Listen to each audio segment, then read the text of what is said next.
Scaffolding. We are now going to turn to something else of great importance in the prevention of falls at different levels in the construction industry.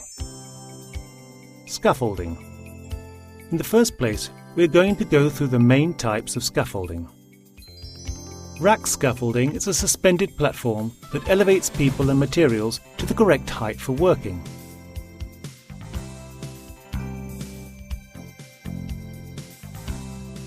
This scaffolding have the requisite perimeter rail.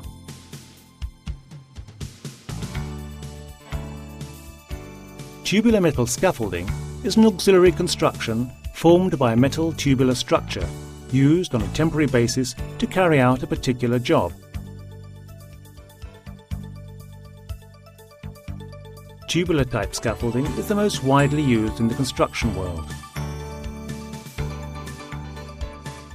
This type of scaffolding is made up of a metal tube structure arranged on parallel planes with rows of posts or sections joined to each other by diagonals and with work platforms positioned at the correct height to carry out the required work.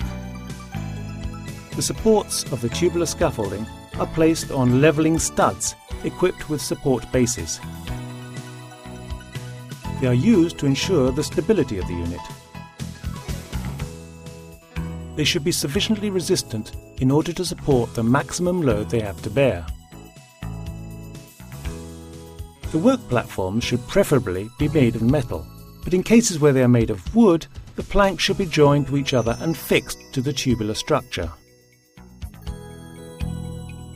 The work platforms should be protected by means of rigid railings, 90 centimeters in height, around the entire perimeter. The platforms should have handrails, a supplementary bar and a baseboard. As for the assembling and dismantling of the tubular scaffolding, the following must be rigorously observed. The assembly and dismantling of the scaffolding should be carried out by specially trained and experienced personnel who are aware of the inherent risks of these operations and who have documentary proof of having received such training. According to the type of scaffolding, these operations should be carried out in accordance with the established assembly plan for the use, assembly and dismantling, or in accordance with the instructions provided by the manufacturer.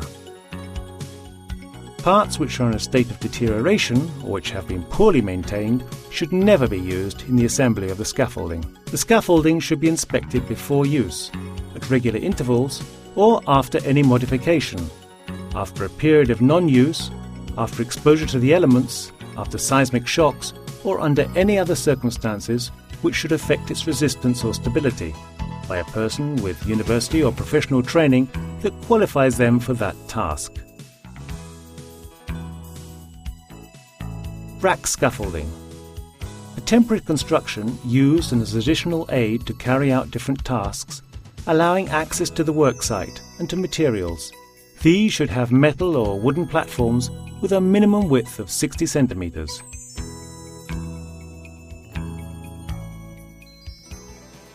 Additional safety for tubular scaffolding. The scaffolding should be designed, assembled and maintained properly to prevent it collapsing or accidentally moving. The work platforms, footbridges and stairs of the scaffolding should be constructed, sized, protected and used in such a way as to prevent people falling or being exposed to falling objects. To this end, its dimensions should be adjusted to the number of workers who are going to use it.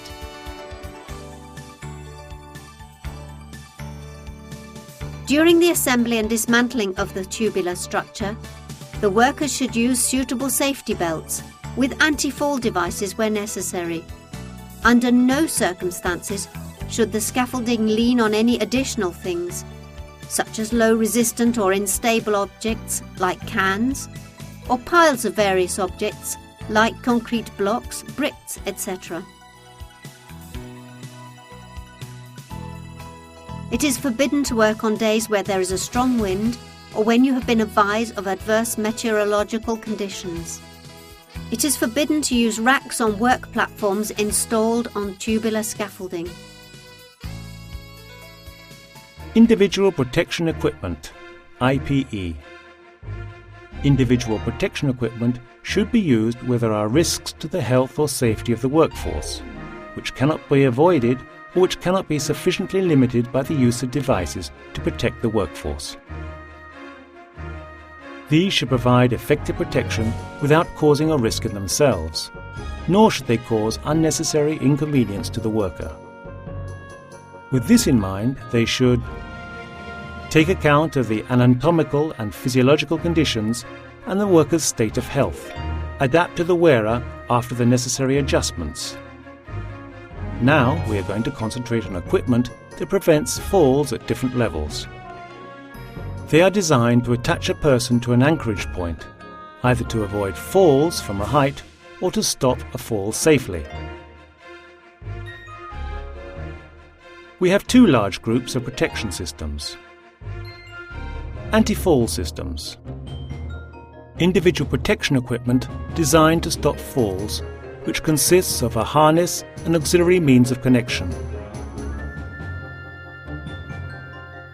The anti-fall systems can be retractable. They include an automatic blocking function and a tension and retraction system to the connection device.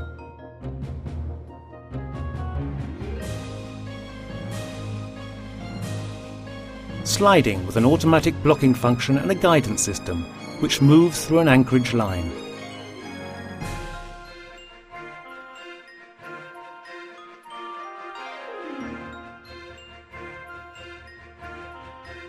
And there are also fall devices with energy absorbers, which guarantee to safely stop a fall from a height under normal conditions of use.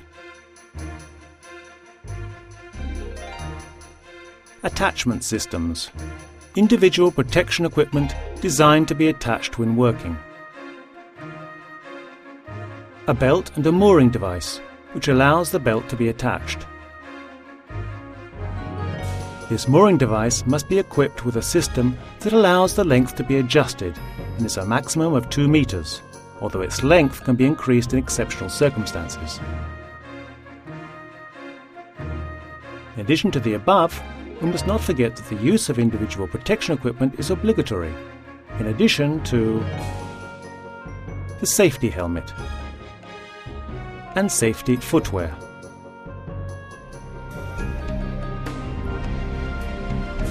We have gone through the different types of equipment and means of protection available to prevent accidents in the construction industry.